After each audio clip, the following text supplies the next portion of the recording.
नाशिकच्या नवशा गणपती परिसरात 10 ते 15 फूट खोल खड्ड्यात डंपर कोसळला। रस्त्यांच्या कामाच्या वेळी खडी उतरवत असताना घटना घडली। रस्त्यांच्या कामाच्या दर्जावर प्रश्नचिन्ह।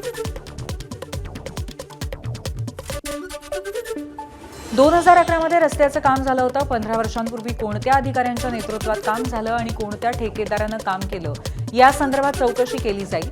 ट्रक जमिनीत धसल्याच्या घटनेवरती नाशिकचे उपमहापौर विलास शिंदेंची प्रतिक्रिया। उपमुख्यमंत्री सुनेत्रा पवारांच्या उपस्थितीत खो खो असोसिएशनची बैठक। कामकाज पेपरलेस करण्यासाठी जिल्हा संघटकांसह तांत्रिक समितीला सुनेत्रा पवारांच्या हस्ते लॅपटॉपचं वितरण। पालकमंत्री पंकजा मुंडेंच्या आश्वासनानंतर बंजारा समाज आंदोलक एकनाथ चव्हाण यांचं आमरण उपोषण स्थगित। मुख्यमंत्र्यांसोबत बैठक लावण्याचं आश्वासन दिल्यानंतर 8व्या दिवशी आंदोलन स्थगित।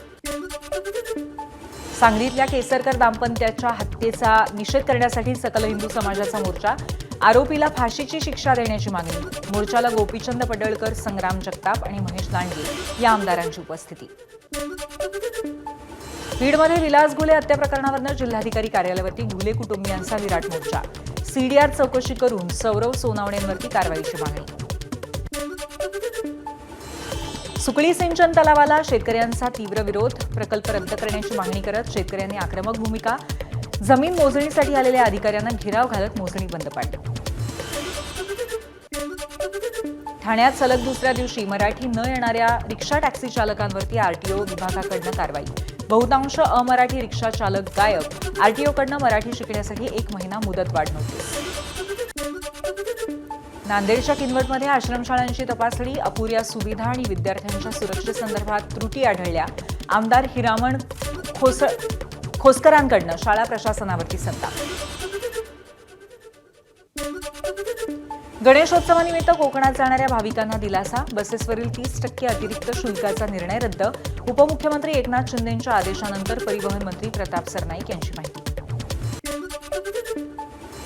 गोंदियामध्ये नवेगाव बांधमधील पुस्तकांचं गाव दालनाचं उद्योगमंत्री उदय सामंतांकडून लोकार्पण। वाचन संस्कृती वाढवण्यासाठी आणखी 9 पुस्तक दालनं सुरू करण्याची ग्वाही।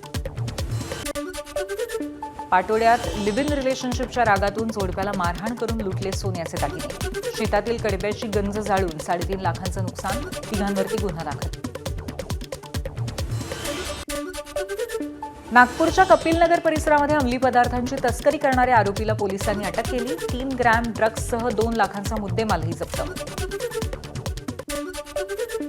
भिवंडीमध्ये भंगार व्यावसायिकाकडून 30,000ची लाच घेताना पोलिसाला रंगेहात पकडलं। व्यवसायामध्ये कोणताही खंड पडू नये यासाठी मागितली होती लाच। भूतानमध्ये झालेल्या बॉक्स लंगडी चॅम्पियनशिपमध्ये मुंबईच्या 7 खेळाडूंना सुवर्णपदक। देशपातळीवरती भारताचा डंका। भाजप प्रदेशाध्यक्ष रवींद्र चव्हाणांकडून विजेत्यांचं कौतुक। इंग्लंडचा कर्णधार जो रूटची कसोटी क्रिकेटमध्ये सचिन तेंडुलकरच्या विक्रमाशी बरोबरी। रूटनं पाकिस्तान विरुद्धच्या पहिल्या कसोटीमध्ये झळकावलं 68वं कसोटी अर्धशतक। तर सचिनच्या नावात 200 कसोटीमध्ये 68 अर्धशतक। बांगलादेश प्रीमियर लीगचा यंदाचा हंगाम रद्द। फिक्सिंगचे आरोप। सामन्यांच्या नियोजनामध्ये झालेलं आर्थिक नुकसान आणि भ्रष्टाचाराच्या कथित चर्चेच्या पार्श्वभूमीवर बांगलादेश क्रिकेट बोर्डाचा निर्णय।